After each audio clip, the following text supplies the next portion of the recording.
Current shock కొట్టి చనిపోయిన తర్వాత ఆమె పడ్డ కష్టాలు ఏ స్థాయిలో ఉన్నట్టే సినిమా కష్టాలు మించిపోయి ఉన్నాయి. ఆమె చెబుతున్న విషయాలు వింటుంటే ప్రతి ఒక్కరి హృదయం కరిగిపోతుంది. ఒంటరిగా ఉన్న స్త్రీ చూస్తే మహిళలు కాదు, మగవారే కాదు, మహిళలు కూడా ఎలాంటి భావంతో చూస్తారో విషయాల్ని ఆమెను అడిగి తెలుసుకున్నాం. వనజాక్షి నమస్తే అమ్మ. నమస్తే సార్. వనజాక్షి, ఇంతకుముందు మీ స్పీచ్ విన్నాను. ఒంటరి స్త్రీ అంటే ఒంటరిగా ఉన్న స్త్రీ కనపడితే మగవారే కాదు మహిళలు కూడా చులకంగా చూస్తారనే విషయం మీ నోటి నుంచి విన్నాం.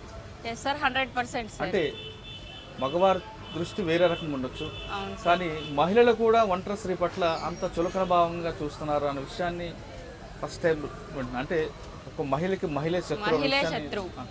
ఒకసారి ఈ విషయాలు సమాధానం చెప్పే ముందు మీ భర్త పేరు, మీ కుటుంబం, మీ భర్త ఏ పరిస్థితిలో యాక్సిడెంట్గా చనిపోవచ్చు? సార్, నా పేరు వనజాక్షి. మాది కుడేరు మండలం కొరకోడు గ్రామం, అనంతపురం జిల్లా. మేము ఒక వ్యవసాయ కుటుంబం నుంచి వచ్చాము. మా ఆయన ఫార్మర్. మా ఆయన వచ్చేసి మేము తోటలో మొక్కజొన్న పంట పెట్టింది సార్. అది హఠాత్తుగా మా ఆయన మరణించడం జరిగింది కరెంట్ షాక్తో. ఆ రోజు మరుసటి రోజు ముందు వర్షం రావడం జరిగింది. గాలి వానలకి కొంచెం డీపీ దగ్గర వైర్లు తెగిపోవడంతో మా ఆయన సర్చ్ చేసుకోవడం, కరెంటు పోయిందని సిచ్యువేషన్లో ఆ రోజు ప్రతి వారం వచ్చేసి 3 గంటలకు సాయంత్రం కరెంటు పోవడం జరుగుతుండే సార్. ఆ రోజు ఏదో మా దురదృష్టవశాస్తు ఆ రోజు పోయి మరీ తిరిగి వచ్చింది కరెంటు. అది గమనించకపోకుండా మా ఆయన తొందరగా వెళ్ళాడు. రాత్రి నైట్ సార్ 8 గంటల టైంలో జరిగింది ఆ ఇన్సిడెంట్. కింద నేల మీద పడిన వైరు తొక్కడంతో మా ఆయన అక్కడికక్కడే మృతి చెందాడు. ఆ విషయం అయితే మాకు తెలియదు. నేను ఎక్కడో, మా ఆయన ఆటో డ్రైవింగ్ కూడా చేస్తూ ఉండే సార్. అంటే ఒకటే అంటే మేము బ్రతకలేమని చెప్పేసి మా ఆయన వేరే అట్లా ప్లాన్లతో చేసుకొని బ్రతుకుతా ఉంటుంది.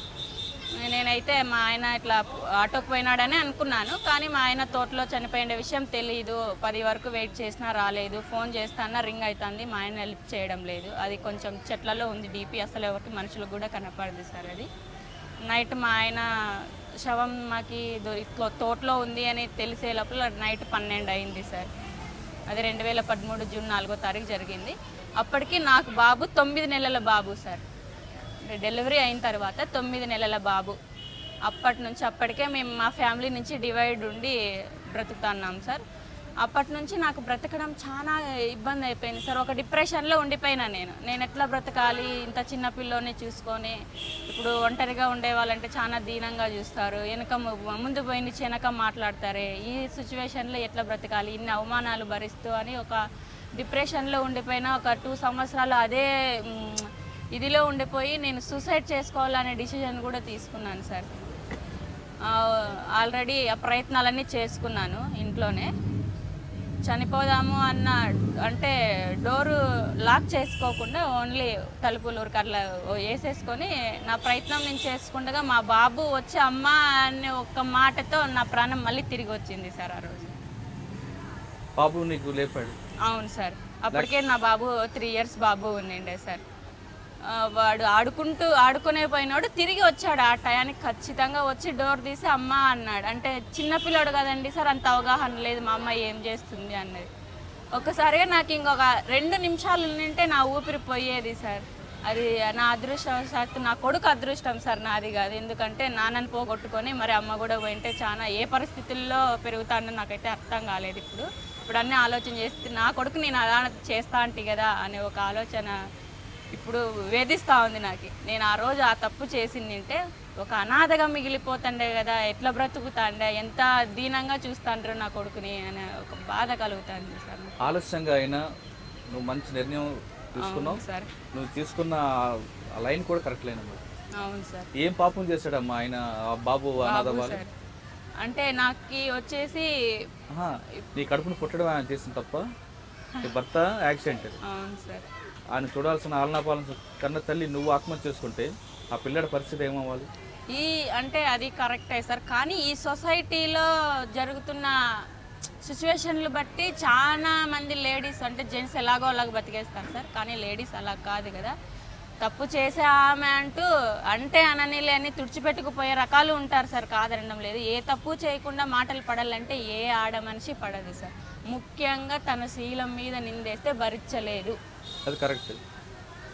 భర్త ఉన్నా భర్త లేకపోయినా కూడా ఆ విషయంలో మాత్రం లేడీ కాన్ఫర్మైజ్ కాదు సార్.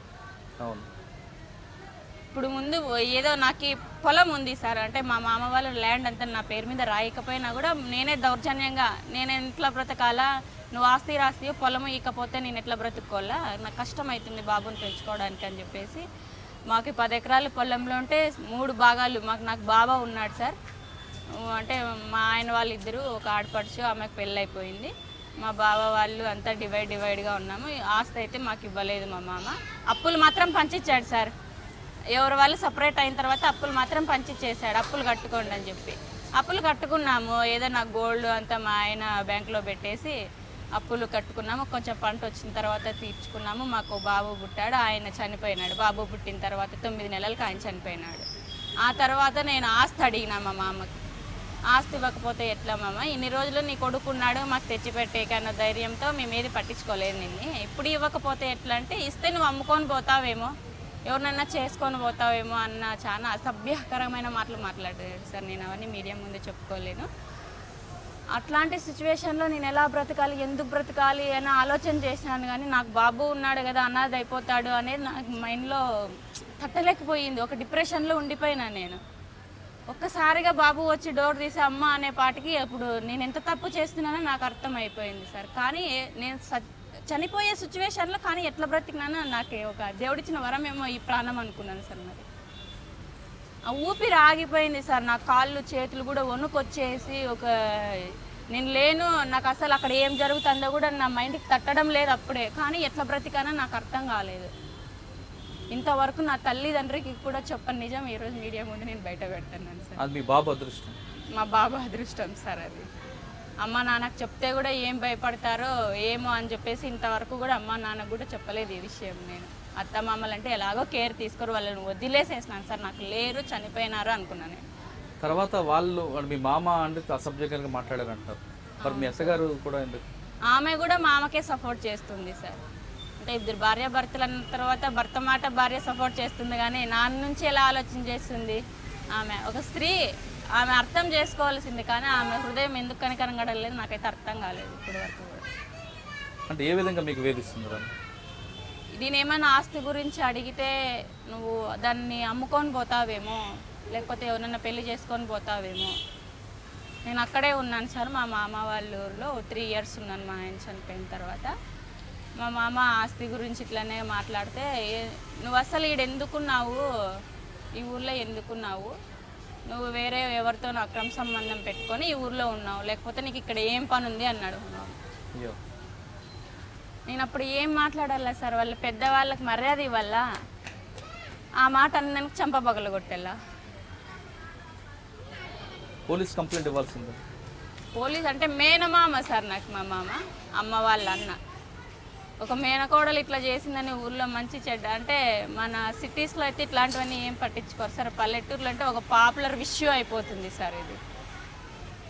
వాళ్ళ నుంచి నా మర్యాద నేను కూడా పోగొట్టుకోవాలి కదా. ఇప్పుడు ఏదో 10 మందికి తెలిసింది, ఆ 10 మంది 100 మందికి చెప్పుకుంటే బాగోదు, నా పరువే పోతుంది కదా అనే ఒక ఆలోచనతో నేను స్టాప్ అయిపోయినాను సార్. కేసు పెట్టడం అంటే ఏం పెద్ద సంగతి కాదు.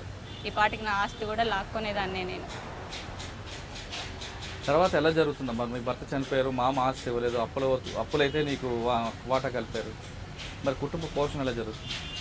నేను ఒక 2 years వరకు పొలంలో పనులు చేసుకునే బ్రతుకుతున్నాను సార్. అంటే కూలి పోయి అట్లా చేసుకున్నాను సార్. నేను మా అమ్మ వాళ్ళ ఇంటికి వచ్చినాను సార్. మళ్ళీ మా బాబు చదువు కోసమని, అక్కడ దూరం అవుతుంది సార్ స్కూల్కి పంపించడానికి, చిన్న పిల్లాడు ఇబ్బంది పడతాడని చెప్పేసి నేను అమ్మ వాళ్ళ ఇంట్లో ఉన్నాను. అప్పుడు కేశవరెడ్డి స్కూల్లో వడియంపేట బ్రాంచ్లో నర్సింగ్గా ఉండేంటి సార్ ఒక 1.5 year. కానీ బాబు అక్కడ హాస్టల్లో ఇబ్బంది పడుతున్నాడు, ఉండలేకపోతున్నాడు అని చెప్పేసి ఇప్పుడు అమ్మ వాళ్ళ ఇంట్లోనే ఉన్నాను సార్. బార్నిజా మేడం గారు రెడ్ సంస్థ ద్వారా మా ఊర్లో సమాచార కేంద్రం అని ఓపెన్ చేసినారు సార్. అందులో నన్ను పెట్టేశారు శాలరీ ఇస్తూ. ఆ విధంగా నేను ఇప్పుడు బ్రతుకు కొనసాగిస్తున్నాను సార్. నేను ముందులో ఒక మాట చెప్పావమ్మా, ఒంటరిగా ఉన్న స్త్రీని చూస్తే మగవారితో కాదు మహిళలకు కూడా చులకనాను. అవును సార్. చెప్పడమే కాదు, దాని అనుభవం కూడా నువ్వు అనుభవించాను సార్. అనుభవించి దాన్ని ఎలా ఎదుర్కొన్నావు అనేది కూడా చెప్పుకోవచ్చు.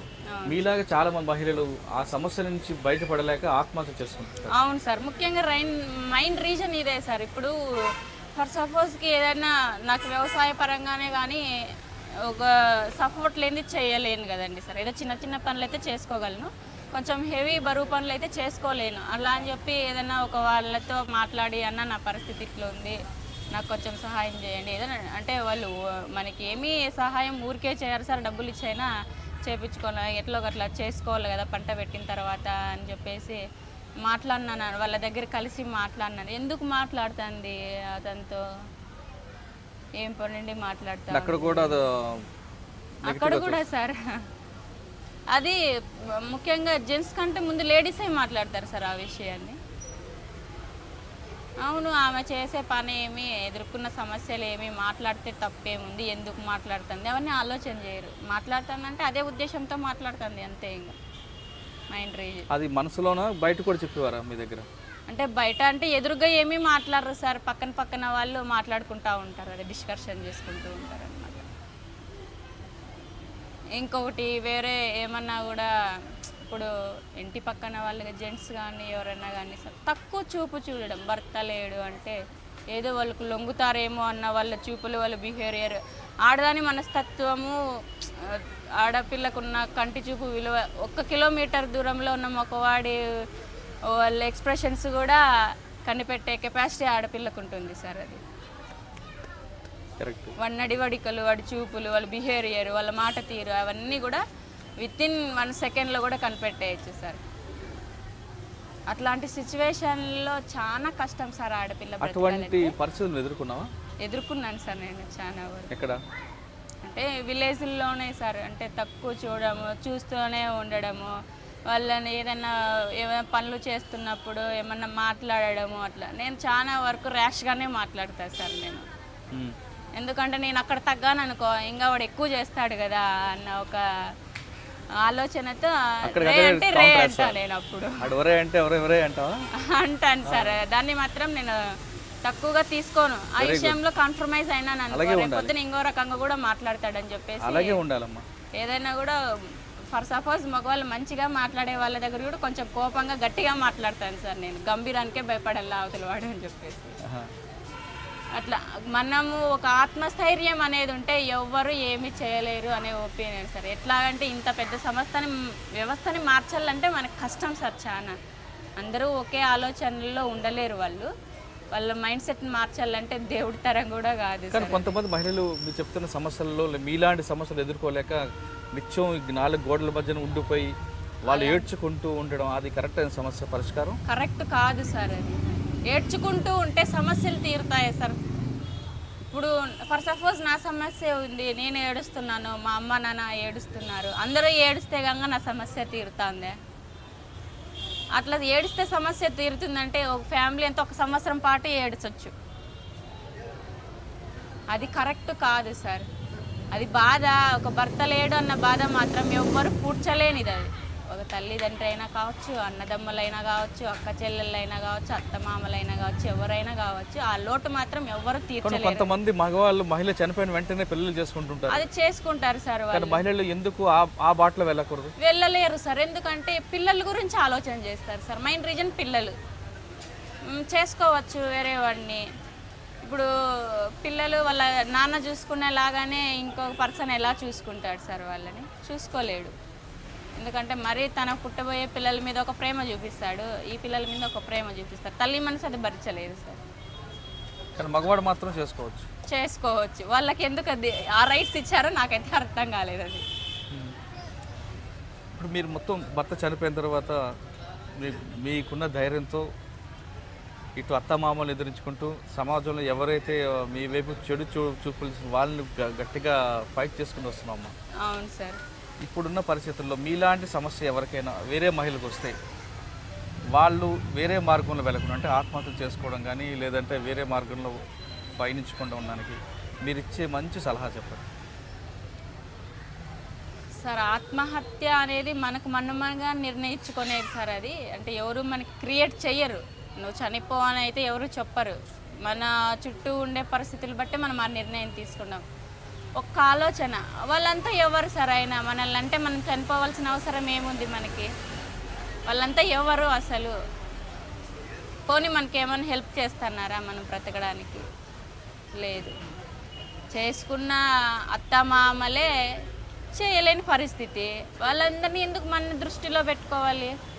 వాళ్ళంతా ఎవరు? దారిని పోయే వాళ్ళంతా అంటున్నారని చెప్పి మనం చనిపోతే మన పిల్లలు ఏం కావాలా? వాళ్ళ నోటిని దుమ్మేసి మన మార్గం మనమేం చనిపోతాం. ఉండే వాళ్ళకి ఎంత నరకం ఉంటుందో ఇప్పుడు మనం అనుభవిస్తున్నాము. పోయిన వాళ్ళు ఎలాగో పోయి ఉంటారు. ఉండే వాళ్ళు ఎన్ని కష్టాలు అనుభవిస్తున్నామో తెలుసు. మనం కూడా పోతే మన పిల్లలు ఎంత కష్టం అనుభవిస్తారు. సార్ మెయిన్ రీజన్ నేను ఈ డిసిజన్ తీసుకోవడానికి కారణం ఏమంటే మా ఊర్లో ఒక ఆమె సూసైడ్ అటెంప్ట్ చేసుకుంది సార్. ఆమె చనిపోవడమే కాకుండా ఇద్దరు పిల్లల్ని, మగ పిల్లల్ని సార్, ఇద్దరిని నడుముకు కట్టుకొని బావిలో దూకేసింది. 3 ప్రాణాలు పోయినాయి సార్. ఆమె ఏం ఆలోచన చేసిందో, నేను చనిపోతే నా పిల్లల్ని చూసే వాళ్ళు ఎవరు ఉండరు కదా అనే డిసిజన్ అయితే ఆమె కరెక్ట్ సార్. ఎవరు చూడలేరు. అది పోయింది మా వాతన వేసిపోయింది పిల్లల్ని మేమెందుకు చూసుకోవాలా అనే మాటలైతే మాట్లాడతారు. ఒక్క క్షణం ఆలోచన చేసి ఆమె బ్రతికింటే ఇప్పుడు పిల్లలు దాదాపు అంటే ఫస్ట్ ఇయర్ సెకండ్ ఇయర్కి వచ్చే పిల్లలు అవుతండ్రి. ఆమెనే పోషించగల తెలివితేటలు ఉండేవి.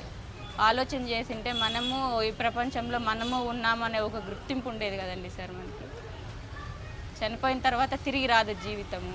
ఉన్నప్పుడే ఏదైనా మనకంటే మనం పెద్ద తెలివి పరులు, మొత్తం సొసైటీ అంతా మన మీదే ఫోకస్ చేస్తుంది, అందరికీ మనం తెలిసిపోతాము అన్నది కాకోకుండా ఏదో అంతో కొంతలో మనకి తెలివి ఉంటుంది, దాన్ని ఉపయోగించుకొని బ్రతకల్లా అనే ఉద్దేశంతోనే నేను చనిపోయే స్టేజ్ నుంచి బయటపడి ఇప్పుడు ఈ మీడియా ముందు మాట్లాడగలుగుతున్నాను సార్. అండ్ ఫైనల్గా మీరు చెప్పేది ఇలాంటి కష్టం వచ్చిన ఒంటరి మహిళ అనే ఫీలింగ్ లేకుండా మీ కాళ్ళ మీద మీరు నిలబడాలి అంటూ ధైర్యం చెప్తా ఉంటాం. అవును సార్. ఏ పనైనా సరే ఇప్పుడు అందరూ చదువుకున్న వాళ్ళే ఉండరు, అందరూ ఎంప్లాయ్మెంట్ కలిగిన వాళ్ళే ఉండరు, కూలి చేసుకునే వాళ్ళు ఉంటారు, పొలం ఉంటే వాళ్ళు పొలం చేసుకొని బ్రతికే వాళ్ళు ఉంటారు, లేదంటే ఒక కుట్టు మిషన్ ఏదో ఒకటి. మనం బ్రతకాలంటే 1,00,000 మార్గాలు ఉన్నాయి సార్. అంటే అందరికీ అన్ని దాని మీద అవగాహన ఉండదు. మనకి ఏదైతే ఏ దాని మీద అవగాహన ఇంట్రెస్ట్ ఉంటుందో దాన్ని ఎంచుకొని దాని ద్వారా మన మార్గం చూసుకోవాలి. కానీ నాకు పనులు అది ఇది అని పోతే మాత్రము ఇంకా వెనుకబడిపోతే మాత్రం ముందుకు సాగలేము సార్. మనకి ఏదైతే ఒక్కదాని మీద అవగాహన ఉంటుంది, ప్రతి ఒక్కరికి ఒక దాని మీద టాలెంట్ ఉంటుంది, ఆ టాలెంట్ని ఉపయోగించుకొని బ్రతకాలనుకుంటున్నాను.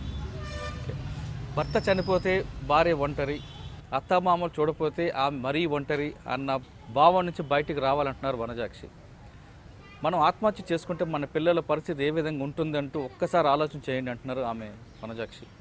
మహిళ అనే ఆమె ఎవరైనా సరే మనకి ఎవరిని వేధిస్తే అక్కడికక్కడే రెస్పాండ్ అయ్యి సీరియస్గా తీసుకుంటే వాళ్ళు కూడా మన వైపు చూడరు అంటుంది. కాకుండా ఒంటరి మహిళ అయితే మగవారే కాదు మహిళలు కూడా చులకన చూస్తారనే ఒకప్పుడు భావం నుంచి బయటకు వచ్చి ఆమె కాళ్ళ మీద నిలబడి బాబుని చక్కగా చదివించుకుంది. ఆమె చెప్పిన మాటల్లో ఆమె కూడా ఆత్మహత్య చేసుకోవాల్సిన పరిస్థితి ఏర్పడినప్పుడు అమ్మ అనే పిలుపు ఆమెలో మార్పు తీసుకొచ్చింది. దయచేసి ఆత్మహత్య చేసుకోవాల్సిన అందరూ కూడా మీ పిల్లల ముఖాలు చూడండి అంటూ ఆమె వేడుకుంటుంది. ఇది ఈ వారం వనజాక్షితో ఎక్స్క్లూజివ్ ఇంటర్వ్యూ. వచ్చే వారం మరో గెస్ట్తో మళ్ళీ కలుద్దాం. అంతవరకు నమస్కారం. నా పేరు వనజాక్షి.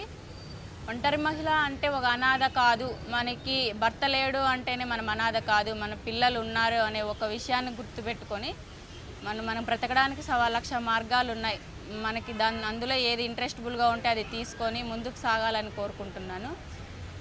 ముందు ఆత్మహత్య అనేది పక్కన పెట్టేసి మనం బ్రతకాలి, ఎందుకోసం బ్రతకాలి, మన పిల్లల కోసం బ్రతకాలి కాబట్టి అది దృష్టిలో పెట్టుకొని ఆత్మహత్య చేసుకునే వాళ్ళందరికీ నేను ముఖ్యంగా ఇది చెప్పదలుచుకుంటున్నాను.